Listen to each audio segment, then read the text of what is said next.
They would say, who are you going to protect me from? I'm going to protect you from me. That's the first place you're buying protection from me and anybody else who comes against you. We're going to protect you from. So that's how we dealt with the drug people, with our connections. That's how we started establishing our protection racket. Then we got into loan sharking too, loaning people money and collecting and stuff like that. Then we bought a bar. We were doing good, we were rolling, and we would make our hits when we had to make our hit. One of the things I had done though, when I had seen the Constitution, was the way it was written up. So I said, hey, the first captain has too much power. It seems to me that the general is just a figurehead, and that the first captain has all the power and there's no checks and balances on him. And he's put checks and balances on everybody, including the general, except for him. And I'd be told, hey, you can't be saying that stuff. I'd say, nah, that's a weakness, man. Well, that's Death Row Joe. I don't give a fuck who it is. That's a weakness. So Death Row Joe got word of this, that I was bumping the Constitution and I was questioning him, right? So he didn't like me. Let's just put it that way. But I was under the rock and under Larry and a couple of other captains, lower captains. I was producing, man. I was making money. I was making good money for them and robberies, you know? I was good at armed robberies, so I taught these guys. They had them running out there, robbing liquor stores and little mom and pop markets and shit like that. A few $100s here and a few $100s there. That wasn't nothing. So I taught them how to do real robberies. We knocked off more Safeways, Lucky's, banks, even major restaurants, hotels and stuff like that. Because I knew how to do it. I knew how to get in there and I went where the money was at. If we're gonna do a robbery, I wanted to come out with 30 grand, 40 grand, and 50 grand.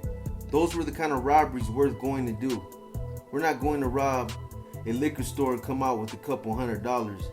That was the first robbery I ever did, by the way, when I was 16, a liquor store. I wasn't robbing no more liquor stores. At one point, I thought I robbed everything that had money, anything that made money. I robbed it just to see how much money they had, to learn, for future references in an emergency, what was worth robbing and what wasn't worth robbing. So we were good. We were a strong regiment. They kept sending me to Salinas and to San Jose. I was pretty much being moved around because I was on the run too by now. They were using me up because they knew it was just a matter of time before I was going to get busted. So I was going all over and I was trying to teach these guys how to set it up in the Bay Area. I was helping out in Salinas. Salinas didn't need a whole lot of help. They just needed a little touch up here and there. San Jose needed a lot of help because that's where Rock was going to be going. That was going to be where he was going to be setting up his regiment. Fresno really didn't need that much help, other than telling them to stop killing whores, you know. So we're getting organized. This was my first time out, and we finally got regiments going. I want to use an example though, and I'm going to take a pause here because I got to stop and think about what I'm about to say, because I'm sure that there's going to be police reading this book, so I got to cover myself. I need to say something here. The thing about La Nuestra Familia, why we were number one with the bullet and why we were so fast, why we were so powerful, is because of our organization, our schooling, the way we were schooled. That's what made us, what set us apart from other gang members and stuff, because we actually schooled. We had classes on how to kidnap, how to extort, how to do robberies, how to murder. I would train guerrilla warfare classes, how to make weapons out of anything. We trained. That was the difference between La Nuestra Familia soldier and a Mexican mafia or an Aryan Brotherhood. Although the Aryan Brotherhood eventually started training too, started catching up, or the BGF, most of them would just get out and kill, you know. Us, we wanted to organize as long as we had our schooling. Even the police and the FBI, they would say, man, their schooling is sharp. You know what I mean? And I am proud to say I wrote up a lot of that. We always believed this, that all you need to establish a regiment was a good lieutenant, a well-schooled, experienced, seasoned lieutenant, and a couple of willing, educated soldiers. That's all you needed to go out and build a regiment to start, because the lieutenant would be the one directing everything, and the soldiers would be the ones doing all the executions and the muscle work. So that's what helped us, and that's what gave us the edge over everybody. It was our schooling. I could probably go into another book on our schooling, how important our schooling was. You know, we would get guys that came over from Mexico that couldn't read or write or speak English. the first thing we would do, we would say, look, you got to learn English. So we teach them English. And you got to learn how to read and write. So we make them go to school. We'd educate our soldiers. That's one of the things we did. We were strong in education. One of the things that Macaron out of Stockton had was he was a good education lieutenant. You know, he was good with that.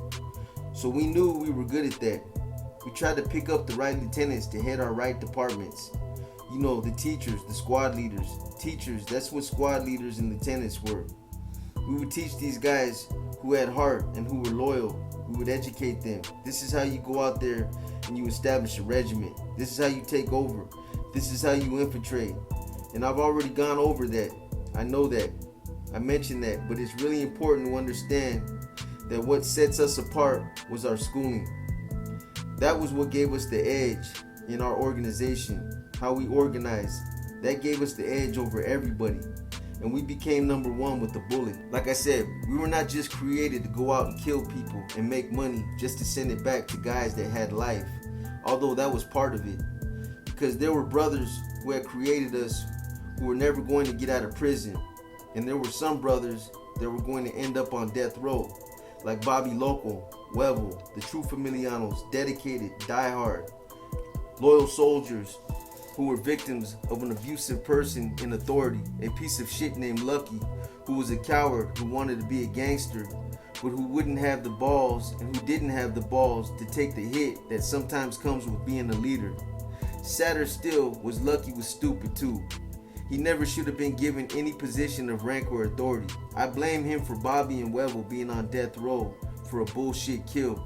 They were innocent of committing it, and it was a bullshit kill that went down just so Lucky could act for a while, like he was a gangster. Bobby Loco was one of the most dedicated Familianos we ever produced, and Wevel proved he was too. I love you, Bobby and Wevel. You ever need anything, just call me. There were some brothers that were going to get shipped all around the country. We had to provide for them too, but our goal was to take over the streets, to establish families, not just regiments, but families. Like I said, the Godfather type of thing. That was our goal, to take control. In the course of doing all that, I had to talk to a lot of people. I had to deal with the Hells Angels, the Black Mafia, the Black Guerrilla family, even the MA and the AB. I conducted business with my enemies because sometimes there were smart enough leaders in the other groups who understood. We could spend all our time running around here shooting the shit out of each other, but nobody's gonna make no money. Why don't we just pretend we still don't see each other out here for a while? You go over there and I'll go over here. You work there and I'll work here. And as long as we don't have conflict, we're all right. I don't have time to be running around trying to kill you. You don't have time to be running around trying to kill me. It's about money. That's what it was always about. It was always about money. As long as you produce money, you were all right. And unfortunately, it got to the point where this fucking idiot Death Row was starting to have us kill more of our own than we were killing of the enemies. Well, my brothers.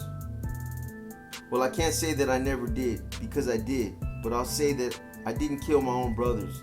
Not anyone that I loved and had loved me and that I knew were familia. They were familianos to the core, you know? But traitors, real traitors. Not just because a guy who should not have never got in, got out, he decided he didn't want nothing to do with it. You know, to me it was like, why the hell are we doing this? You know, at one point we had numbers that had reached 1,000. Why are we recruiting all these guys that we're going to end up having to kill? We just couldn't let you walk away. Especially if you're getting involved in stuff that could jeopardize other people. So you know, you had to go. Traitors, yeah, but people who just walked away, hey, do me a favor right now. Like I would say in meetings and stuff like that. If there's any of you here that are not really here for the long run, because I'm telling you, it's gonna be a hard run, do me a favor and just leave. Just go home, pack your shit and just go, you know? I don't want to kill you, just keep your mouth shut.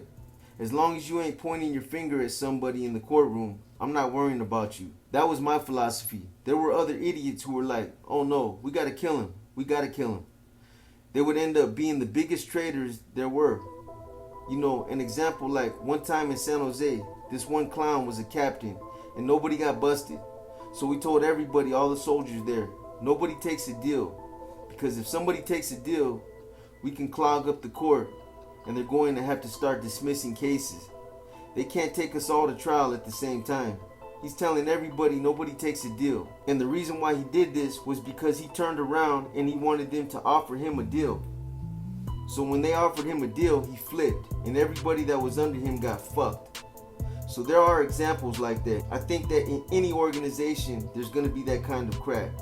I hated that, and anybody I saw like that, to me, was a traitor. Somebody that would sell out one of his own men. That's my number one no-no. You can't do that. And when you put yourself above the regiment or above the brotherhood, the family, then you gotta go. That's all there is to it. Did we have fucked up leadership? Yes, we did. Did it need to be changed? Yes, it needed to be changed. I mean, DR had to go, period.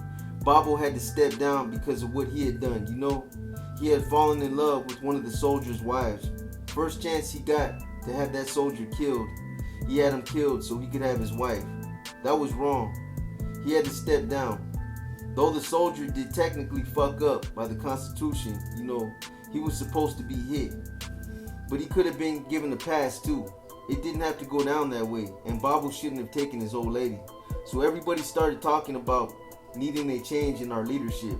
I remember Black Bob being in the hole with him, all of us saying, yeah, we need changes. There was a way to do it, and it was by the Constitution. You get in there and you start spilling blood and you start taking human lives, man, it's not just something. Maybe there are some people whom it doesn't bother, but it bothers me. You know, do you do it? Yes, you do it. Does it bother you? Yes, it bothers me. Especially if it's not what you think should be done. You think somebody should be given a pass instead? They want to kill them. You think somebody could be re-educated? But no, they want to disrespect them. It's crazy.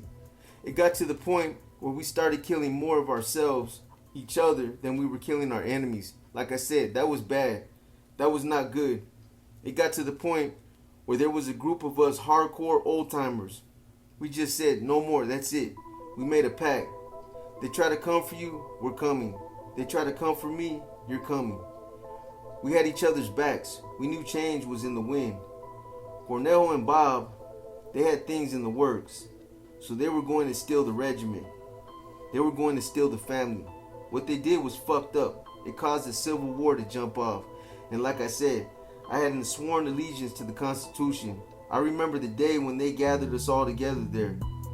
This happened after I had returned and had been shown by the police that my own name, Sundown, was on our gang's confiscated hit list. I know I'm bouncing around here, but this is the only way I know how to tell this story and be faithful to the truth. But back to the streets now. I'll return to this day later in the story.